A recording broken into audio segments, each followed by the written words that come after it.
கேட்பா. ஆனா அழகி இருக்கா பாத்தீங்களா, இது வந்து மனுஷனோட காதல். பாத்துக்கணும் சார். இப்பெல்லாம் படம் வெற்றி பெற்றுச்சுன்னா அந்த படத்துல நடிச்சவங்க, இயக்குனர் இவங்களுக்கு எல்லாம் அந்த கார் பங்களா எல்லாம் பரிசு கொடுக்கறது வழக்கமா இருக்கு. இப்ப அழகி ரீரிலீஸ் எதிர்பார்த்ததை காட்டிலும் பெரிய வெற்றி அடைஞ்சதுன்னா இந்த தயாரிப்பாளருக்கு அதெல்லாம் எதிர்பார்ப்பீங்களா, கொடுப்பாரா அப்படிங்கிறது? இல்ல, அவர் வந்து முன்னாடியே சொன்னாரு, இங்க பேசும்போது பண்ருட்டியில எனக்கு முதல்ல போய் பார்த்தேன், இவங்க எல்லாம் சின்ன வீட்டுல சந்தோஷமா இருந்தாங்க. எல்லாரும் சின்ன வீட்டுல சந்தோஷமா தான் இருப்பாங்க. அதனால நீங்க பெரிய வீடு இல்லைன்னா கூட ஒரு சின்ன வீடு வாங்கி கொடுத்தீங்கன்னா கூட சந்தோஷமா இருக்கும். பாத்துங்க சார். சொல்லுங்க சார். நீங்க வந்து பேச்சுல வந்து எல்லாரையும் அடிப்பீங்கன்னு தெரியும். ஆனா மேடையிலும் அதே மாதிரிதான் ஒரு ஸ்பீச் கொடுத்திருந்தீங்க.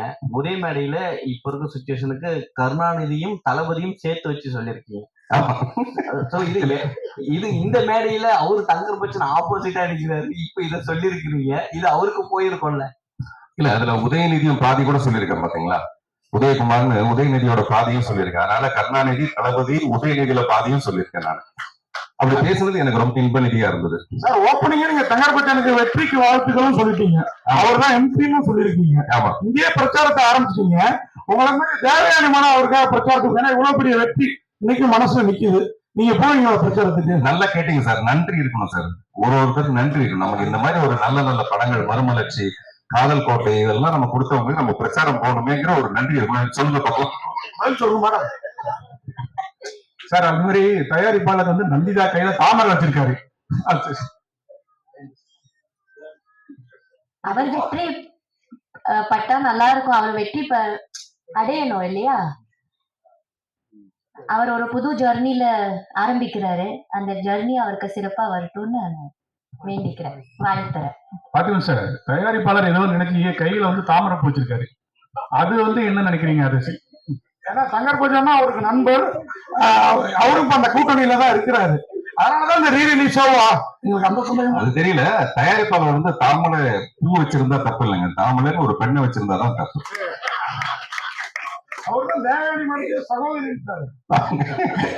தேவயானி கிட்ட வந்து எல்லாருக்குமே அந்த மாதிரியான ஒரு விஷயம் உண்டுங்க. அது ரொம்ப ரொம்ப முக்கியமான விஷயம். அந்த குடும்ப பாங்கான ஒரு விஷயம் வந்து நடிப்புல மட்டுமே கிடையாது. நான் அவங்கள இப்ப நாங்க ஒரு 3 படம் நடிச்சிருக்கோம். மூணு படம் தான் நடிச்சிருக்கோம். நான் கொஞ்சம் பொய் சொல்லுவேன், அதனால மிஸ் ஆயிருக்கும்னு நினைக்கிறேன் நான். சோ அவங்க கிட்ட வந்து அந்த மாதிரியான ஒரு பண்பு இருக்கு. நம்ம பார்த்தா, நான் அழகா நான் வழக்கமா சொல்வேன், எந்த பொண்ணை பார்த்தா நமக்கு முதல்ல மரியாதை வரணும், அப்புறம் தான் மீதி எல்லாம் வரணும். அந்த மரியாதை வந்து தேவயானிகிட்ட எப்பவுமே வரும். வாழ்த்துக்கள். பாருங்க சார், இங்க ஆக்சுவலி இப்போ வர படங்களுக்கு பெரிய படங்களா இருக்கட்டும், சிறிய படங்களா இருக்கும், ஆனா தேட்டர்கள் வந்து கிடைக்கிறதே இல்லை. ரீரிலீஸ் வந்து வருது, சில பேர் வந்து தகவல் ஏன் ரீரிலீஸ் பண்ணோம், எல்லாம் டிவில எல்லாத்துலயுமே போட்டாங்களே, எதுக்காக அப்படின்ற ஒரு கேள்வி இருக்கு. ஸோ இதை பத்தி என்ன நினைக்கிறேன்? ஏன்னா நீங்களும் படம் எடுத்துட்டு இருக்கீங்க இப்போ இன்ன வரையும். ஸோ தேட்டர்கள் கிடைக்காம நிறைய முறை நீங்களும் சொல்லியிருப்பீங்க. இதை பத்தி என்ன நினைக்கிறீங்க? இல்ல, நான் வந்து இந்த ரீரிலீஸ் ஆகிற படங்களை பத்தி எப்பவுமே சொன்னது கிடையாது. நல்ல விஷயங்கள் வந்து மறுபடியும் நம்ம வந்துகிட்டே தீரும். அலைகள் மாதிரி மறுபடியும் வந்து அந்த காலம் நம்ம தொட்டுக்கிட்டே இருக்க மாதிரி நல்ல படங்கள் திரும்பியும் வரும். அந்த மாதிரிதான் இந்த படம். அது வேட்டையாடு விளையாடா இருந்தாலும் சரி, 96 இருந்தாலும் சரி. இன்னும் சொல்ல போனா இந்த அழகிய ஒரு வகையான தேவதாஸ் தான். தேவதாஸ்னு நாகேஸ்வரன் சாவித்திரி நடிச்ச படம் பாத்தீங்கன்னா, அந்த கதையோட ஒரு மைய கருத்து இந்த படத்துலயும் இருக்கும். இப்ப நான் சொல்றது 2வது அதிர்ச்சி சொல்றேன். இதெல்லாம் நான் ஏன் சொல்றேன்னா, நாளைக்கு படம் பார்க்கும் போது இல்ல, ஏதோ ஒரு வகையில பழைய அழகி தானே அப்படின்னு இல்லாம இந்த அழகில இன்னும் நிறைய விஷயம் இருக்குன்னு சொல்றதுக்காக நான் இந்த விஷயத்த சொல்றேன். அதனால இது ஒரு ஓப்பன் கிரவுண்ட், யாரு வேணாலும் விளையாடலாம். ஆனா பெரிய படங்கள் வரும்போது மட்டும்தான் என்னுடைய அப்செக்ஷன் என்ன இருக்கும்னா, பொங்கல் தீபாவளி மாதிரி படங்கள் டைம்ல ஏன் நீங்க பெரிய படங்களை ரிலீஸ் பண்றீங்க? அந்த நேரத்துல நீங்க சின்ன படங்களை ரிலீஸ் பண்ணுங்க. ஏன்னா பெரிய நடிகர்கள் ஒரு படம் ரிலீஸ் ஆகுறதே ஒரு பொங்கல் மாதிரி பண்டிகை தானேன்னு அடிக்கடி நான் சொல்லிட்டு இருக்கேன். அதனால என்னுடைய பிரச்சனை வந்து பெரிய படங்கள் கிடைக்கும் போது சின்ன படங்களுக்கு இடம் கிடைக்க மாட்டேங்குது அப்படிங்கறதுதான் என்னுடைய விஷயம். ஆனா அழகி மாதிரி இந்த படங்களுக்கு கிடையாது. மேடம், லாஸ்டா ஒரு क्वेश्चन மேடம், நீங்க வந்து இப்ப கேட்டீங்க, நீங்களே முடிவு பண்ணிட்டீங்க, மத்தவங்களுக்கு கேட்கட்டும். மேடம், இந்த படம் வந்து அழகி இப்ப வந்து ரீரிலீஸ் பண்ணிருக்காங்க. ஒருவேளை ரீமேக் இல்ல பாத்துக்கணும் சார், எல்லாரும் சொல்ற மாதிரி பார்ட் 2 எடுத்தா நீங்க அந்த வளர்மதி கேரக்டர் பண்ணுவீங்களா இல்ல தனம் கேரக்டர்? ஏன்னா பாத்துக்கணும் சார் இவ்வளவு விளக்கம் கொடுத்துட்டாரு, காதலியோட மனைவிதான் புரிஞ்சுக்கிட்டவங்க அப்படின்லாம் சொல்லி. நீங்க இப்ப விரும்புறது நந்திதா கேரக்டர் விரும்புவீங்களா திருப்பி இப்ப பண்றப்ப, இல்ல உங்க கேரக்டர் திருப்பி பண்ணணும்னு? முதல்ல சார் சொல்லட்டும், அவர் பண்றாருன்னா இல்லையா? அவர் முதல்ல ரெடி பண்ணணும் இல்லையா? கதை ரெடி ஆகணும். கதை ரெடியா இருக்குதா, டைரக்டர் வரட்டும் சொல்லட்டும். முதல்ல சார் தயாரிக்கணுமே. அவர் தயாரிச்சா அதுக்கப்புறம் நான் கதை கேட்பேன், என்ன சொல்றாரு பார்க்கலாம், அப்புறம் உங்களுக்கு தகவல் வந்துடும். கரெக்டா?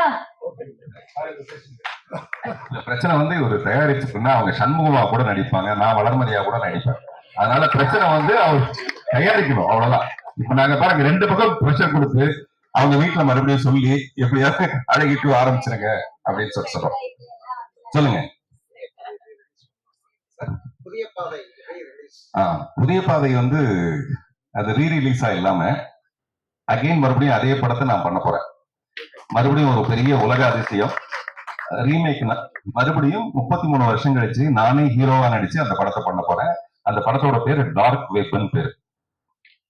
ஒரு டார்க் வெப்னு பேரு. இந்த படம் இப்ப என்னுடைய டீம்ஸ் படம் ரிலீஸ் ஆனதுக்கு அப்புறம் அந்த படத்துக்கான வேலையை ஆரம்பிப்பேன். தேவானி மேடம், இந்த படம் வந்து 22 வருஷம் ஆயிட்டு. இந்த பையங்க எல்லாம் இவ்வளவு வளர்ந்துட்டாங்க. ஆனா நீங்க அந்த பாரதியில பார்த்த செல்லம்மா மாதிரி, இந்த அழகில பார்த்த வளர்மதி மாதிரி அப்படி இருக்கீங்க. உண்மையான அழகியா? என்ன சாப்பிடுறீங்க, என்ன எக்ஸசைஸ் பண்ணுவீங்க, கொஞ்சம் அதை மட்டும் சொல்லுங்க. அது ராஜகுமாரனுடைய சமையல். அது அந்த மாதிரி இளமையாவே வச்சிருக்காங்களே. எல்லாமே கடவுளோட அனுகிரகம் தான் நினைக்கிறேன். அப்புறம் உங்க எல்லாரோட அன்பு, உங்க எல்லாரோட ஆசீர்வாதத்தினால அப்படி இருக்கிறேன்னு, என்னவோ என்னோட அப்பா அம்மாவோட ஆசீர்வாதத்தினால இருக்கிறேன். இட்ஸ் காட்ஸ் கிஃப்ட் நினைக்கிறேன். ஐ ஹாவ் டு ஒர்க் இல்லையா? இன்னும் நிறைய எனக்கு பண்ண வேண்டியது இருக்குது. இன்னும் நிறைய நடிக்க வேண்டியது ஆசையா இருக்கு.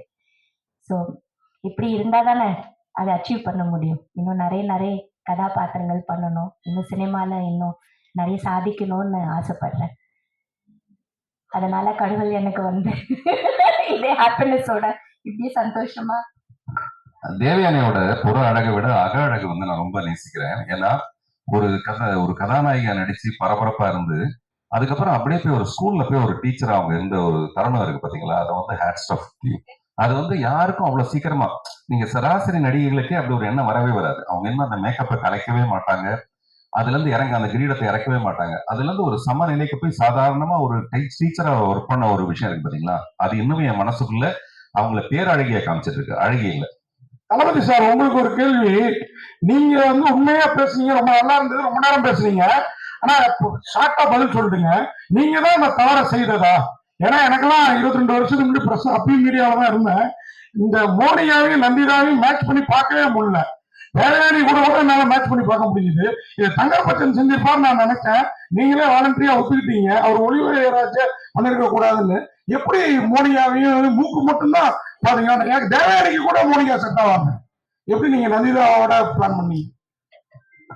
இல்ல, ஆக்சுவலா பாத்தீங்கன்னா அந்த சின்ன குட்டி பொண்ணு வந்தது இல்லையா, அந்த குட்டி பொண்ணு வந்து கலரா இருக்குன்னு சொல்லிட்டு ஒரு தங்கர்பச்சான் வந்து வேண்டான்னு சொல்றாரு என்கிட்ட.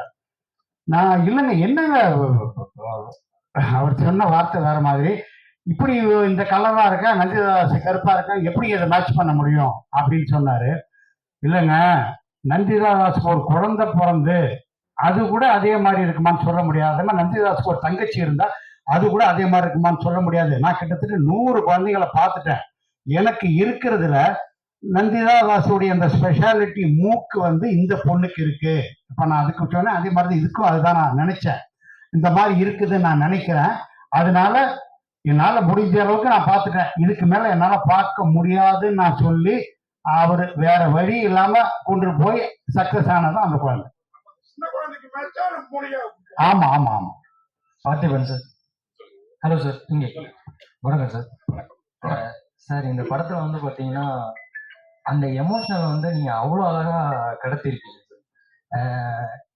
அதுக்காக இந்த கேள்வி.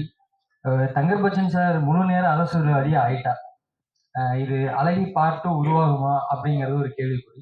அவரோட பெர்மிஷன்ல நீங்க இதை டைரக்ட் பண்ணிடுங்க சார்.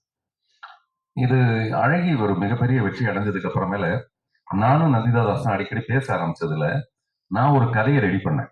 அந்த கதைக்கும் இந்த அழகிக்கும் சம்பந்தம் கிடையாது. ஆனா இந்த சண்முகமும் தனலட்சுமி மட்டும் அதுல இருப்பாங்க. இந்த காதலர்களுடைய பேஸ் மட்டும் வச்சுக்கிட்டு நான் ஒரு கதை பண்ணி இதை நான் நந்திதா கிட்ட சொல்லி அவங்களும் ஓகேன்ட்டாங்க. பட் தங்கர்பச்சன் வந்து அப்ப அனுமதி கொடுக்க மாட்டேன்ட்டாரு. அழகி தூங்குற பேர்ல அதை நீங்க எடுக்கக்கூடாது அப்படின்னு சொல்லிட்டாரு. இதெல்லாம் பழைய ரகசியங்கள். இப்போ இவ்வளவு வருஷம் கழிச்சு நம்ம சொல்லலாம், ஒன்றும் தப்பு இல்லை. அதனால இப்ப நந்திதா கேட்டுட்டு இருக்க 2 விஷயம். ஒண்ணு வந்து தங்கர்பச்சன் இந்த அழகி 2 பண்ண போறாரா இல்லையா, நம்ம 2 பேரும் அந்த அழகி 2 பண்ணலாமா வேண்டாமா. அதனால தங்கர் பச்சன் எம்பி ஆகணும், அவர் வந்து பாராளுமன்றத்துக்கு போகணும், டெல்லிக்கு போகணும் அப்படின்னு நான் முதல்ல நான் பார்த்துனது காரணமே அழகி டூவை நான் பண்ணணுங்கிறது. நான் ஒரு பயங்கர சுயநலவாதி.